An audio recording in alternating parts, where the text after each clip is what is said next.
Corporation പിടിക്കാനായി തെരഞ്ഞെടുപ്പ് അംഗത്തിലേക്ക് കോൺഗ്രസ് ആദ്യമേ തന്നെ സ്ഥാനാർത്ഥി പട്ടിക പ്രഖ്യാപിച്ചു.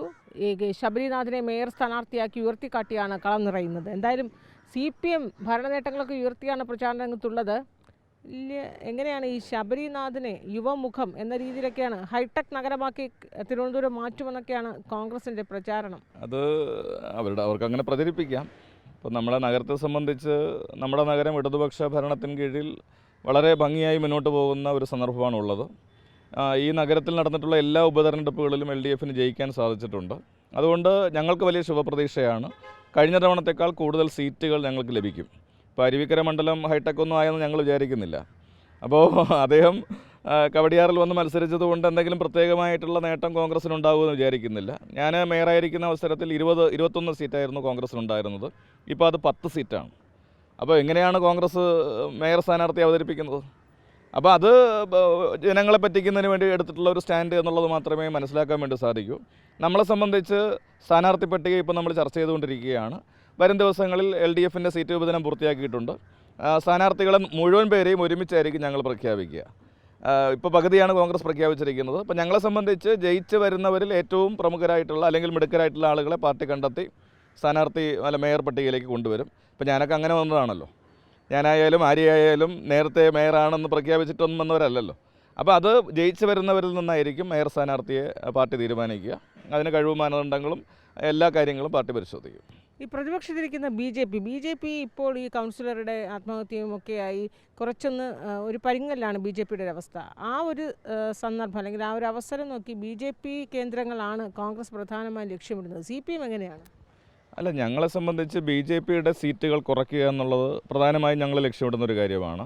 അതാണ് ഞാൻ പറഞ്ഞത്. 54 സീറ്റുകൾ ഇപ്പോൾ ഉണ്ട്. അതിൻ്റെ എണ്ണം വർദ്ധിപ്പിക്കുക, 70 സീറ്റുകൾ വരെ എത്തുക എന്നുള്ളതാണ് ഞങ്ങൾ ലക്ഷ്യമിടുന്നൊരു കാര്യം. അതിന് പറ്റിയ സ്ഥാനാർത്ഥികളെ ആയിരിക്കും ഞങ്ങൾ നിയോഗിക്കുക. അപ്പോൾ ഞങ്ങളെ സംബന്ധിച്ച് BJPയും കോൺഗ്രസും ഒരേപോലെ ഞങ്ങൾ എതിർക്കുന്നുണ്ട്. ഞങ്ങൾ LDFൻ്റെ സ്ഥാനാർത്ഥികൾ എല്ലാ വാർഡുകളിലും മത്സരിക്കുന്നുണ്ട്. അപ്പോൾ സ്വാഭാവികമായിട്ടും ഞങ്ങളുടെ സീറ്റ് വർദ്ധിപ്പിക്കുക എന്നുള്ളതാണ്. അപ്പോൾ BJPയുടെ സീറ്റ് തീർച്ചയായിട്ടും കുറയും. ഇപ്പോൾ തന്നെ നടന്നിട്ടുള്ളൊരു ബൈ ഇലക്ഷനിൽ BJPയുടെ ഒരു സിറ്റിംഗ് സീറ്റ് കുറഞ്ഞു. 35 സീറ്റ് 34ആയി.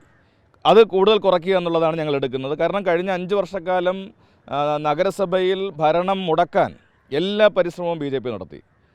സ്മാർട്ട് സിറ്റി പദ്ധതിക്ക് വേണ്ടി കുഴിച്ച കുഴി നികത്തുന്നതിന് വേണ്ടി നടത്തിയിട്ടുള്ള പരിശ്രമം, കൗൺസിൽ യോഗങ്ങൾ അലമ്പുണ്ടാക്കുന്നതിന് വേണ്ടി നടത്തുന്ന പരിശ്രമങ്ങൾ, ഏറ്റവും ചെറുപ്പക്കാരിയായിട്ടുള്ളൊരു മേയറെ ഭരിക്കാൻ അനുവദിക്കില്ല, ഒരു തെളിവുമില്ലാതെ ആക്ഷേപങ്ങൾ നിരത്തി അപമാനിക്കാൻ ശ്രമിച്ചത്. അപ്പോൾ ഇത്തരം കാര്യങ്ങളെല്ലാം ജനങ്ങളുടെ മനസ്സിലുണ്ട്. അതുകൊണ്ട് BJPയുടെ സീറ്റ് കുറയുമെന്നുള്ള കാര്യത്തിൽ തർക്കമില്ല. അവിടെ തിരുമല അനിൽ എന്ന് പറയുന്ന ഒരു കൗൺസിലർ ആത്മഹത്യ ചെയ്തു. അതുമായി ബന്ധപ്പെട്ട് ഇന്നലെ BJPയുടെ സംസ്ഥാന വക്താവ് തന്നെ ആരോപണവുമായിട്ട് വന്നിട്ടുണ്ട്. ഞങ്ങൾ മനസ്സിലാക്കുന്നത് ഇത് BJPയെ ഗുരുതരമായി ബാധിക്കും. അവരുടെ സിറ്റിംഗ് സീറ്റുകളിലടക്കം വോട്ടിൻ്റെ കുറവ് വരും, അവരുടെ സീറ്റിലും കുറയും. അത് തീർച്ചയായിട്ടും ഇടതുപക്ഷം പ്രചാരണ ആയുധമാക്കുകയും ചെയ്യും. ശ്രീ തിരുമല അനിലിനെ പോലെയുള്ള ഞാനുമായിട്ടും അദ്ദേഹം മേയറായിരിക്കുമ്പോൾ കൗൺസിലറായിരുന്ന ആളാണ്. അദ്ദേഹത്തെ പോലുള്ള ഒരാളുടെ ജീവൻ നഷ്ടപ്പെടാനിടയാക്കിയത് BJPയുടെ നേതൃത്വത്തിന് പങ്കുണ്ട് എന്നുള്ളത് ഇപ്പോൾ നാട്ടുകാർക്കിടയിൽ ചർച്ച ചെയ്യുന്നൊരു കാര്യമാണ്. അത് തെരഞ്ഞെടുപ്പിലെ ഒരു പ്രചാരണ വിഷയമായിരിക്കും. വികസന നേട്ടമെന്ന് പറയുമ്പോൾ പ്രധാനമായും ഈ നഗരസഭയ്ക്ക് ദേശീയതലത്തിലും അന്തർദേശീയ തലത്തിലും കുറേ പുരസ്കാരങ്ങൾ ലഭിച്ചിട്ടുണ്ട്. അപ്പോൾ ഇതൊക്കെ ഉയർത്തി തന്നെയായിരിക്കും ഇനിയുടെ തെരഞ്ഞെടുപ്പ് നേരിടാൻ പോകുന്നത്. അല്ല, തീർച്ചയായിട്ടും അത് പ്രധാനപ്പെട്ട ഒരു വിഷയമാണ്. ഇപ്പോൾ സ്മാർട്ട് സിറ്റി നടത്തിപ്പിൽ ഞാൻ മേയറായിരിക്കുമ്പോഴാണ് സ്മാർട്ട് സിറ്റിയിലേക്ക് വരുന്നത്. ഞങ്ങൾ 3ാം റൗണ്ടിലാണ് സ്മാർട്ട് സിറ്റി പദ്ധതിയുടെ ഭാഗമായി മാറിയത്.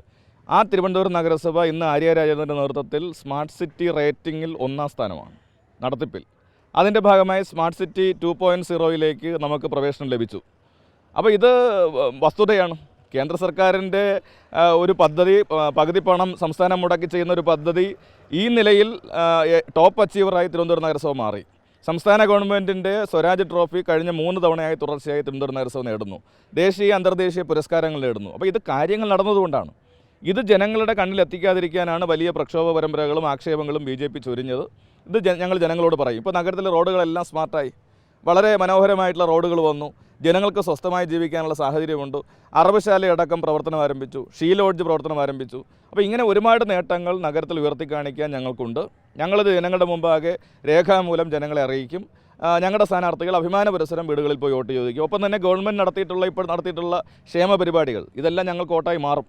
സംസ്ഥാനത്തെ 62 ലക്ഷം വീടുകളിലേക്ക് പെൻഷൻ അടക്കമുള്ള ആനുകൂല്യങ്ങൾ, സ്ത്രീ സുരക്ഷാ പദ്ധതി, യുവാക്കളുടെ സ്കോളർഷിപ്പ് സ്കീം, ഇതെല്ലാം ഞങ്ങളെ സംബന്ധിച്ച് വളരെ പോസിറ്റീവാണ്. ഞങ്ങളുടെ അണികൾ വളരെ ആത്മവിശ്വാസത്തിലാണ്. ഗവൺമെൻറ് നടത്തിയിട്ടുള്ള പരിശ്രമങ്ങളും നഗരസഭ നടത്തിയിട്ടുള്ള പരിശ്രമങ്ങളും ജനങ്ങളുടെ മുമ്പാകെ എത്തിച്ചിട്ടായിരിക്കും ഞങ്ങൾ വോട്ടഭ്യർത്ഥിക്കുക.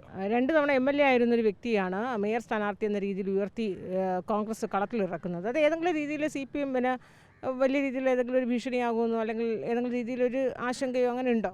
ഇല്ല, ഇവിടെ ഇപ്പോൾ ഞങ്ങളെ സംബന്ധിച്ച് അങ്ങനെ ഒരു ആശങ്കയ്ക്ക് അടിസ്ഥാനമേ ഇല്ല. അതാണ് ഞാൻ നേരത്തെ സൂചിപ്പിച്ചത്. ഞാൻ മേയറായിരിക്കുന്ന കാലഘട്ടത്തിൽ 21 സീറ്റ് UDF-നുണ്ടായിരുന്നു. ഇന്നത്തെ നഗരസഭയിൽ 10 സീറ്റുകളാണ് UDF-നുള്ളത്. അവരെങ്ങനെയാണ് മെജോറിറ്റിയിലേക്ക് വന്ന് മേയർ സ്ഥാനത്തേക്ക് വരിക? അപ്പോൾ ഇത് ശബരിനാഥനെ പോലുള്ള ഒരു MLA ആയിരുന്ന ആളിനെ ഒതുക്കാൻ വേണ്ടി നടത്തിയിട്ടുള്ള ഒരു പരിശ്രമം എന്ന് മാത്രമേ കാണാൻ വേണ്ടി കഴിയുള്ളൂ. ഞങ്ങൾ മനസ്സിലാക്കുന്നത് അങ്ങനെ ഒരു ശ്രമത്തിൻ്റെ ഭാഗമായിട്ട് അദ്ദേഹത്തിനെ ഒതുക്കിയതാവാനാണ് സാധ്യത. അതങ്ങനെയാണ് ഞങ്ങൾ മനസ്സിലാക്കുന്നത്. 10-ൽ നിന്ന് 51-ലേക്ക് വരിക എന്നത് UDF-നെ സംബന്ധിച്ച് വലിയൊരു സംഖ്യയാണ്. BJP-ക്ക് 35-ൽ നിന്ന് 51-ലേക്ക് വരിക. അപ്പോൾ CPM എന്തായാലും ഭരണം നിലനിർത്തുമെന്ന് പറയുമ്പോൾ ഈ പ്രതിപക്ഷത്ത് ഇവർ രണ്ടുപേരിൽ ആരായിരിക്കും വരിക? അല്ല, സ്വാഭാവികമായിട്ടും ഞങ്ങൾ BJP-യെയും കോൺഗ്രസിനെയും ഒരേപോലെ എതിർക്കുകയാണ്. അപ്പോൾ ഞങ്ങളുടെ സീറ്റ് നില വർദ്ധിപ്പിക്കുക എന്നുള്ളതാണ് ഞങ്ങൾ കാണുന്നത്. അതിന് BJP 35-ൽ നിന്നും ഇപ്പോൾ 34 നിലവിൽ തന്നെ. അത് പിന്നെയും കുറയ്ക്കുക എന്നുള്ളതാണ്. അപ്പോൾ 2 പേരെയും ഒരേപോലെ എതിർത്ത് മുന്നോട്ട് പോകുക എന്നുള്ളതാണ് ഞങ്ങൾ കാണുന്നത്. ഞങ്ങളെ സംബന്ധിച്ച് നഗരസഭയുടെയും സർക്കാരിൻ്റെയും ക്ഷേമ പദ്ധതികൾ ജനങ്ങളുടെ മുമ്പാകെ കാണിച്ച് 54 സീറ്റിൽ നിന്നും 70 സീറ്റിലേക്കെങ്കിലും എത്തും എന്നുള്ളതാണ് ഞങ്ങൾ കാണുന്നത്.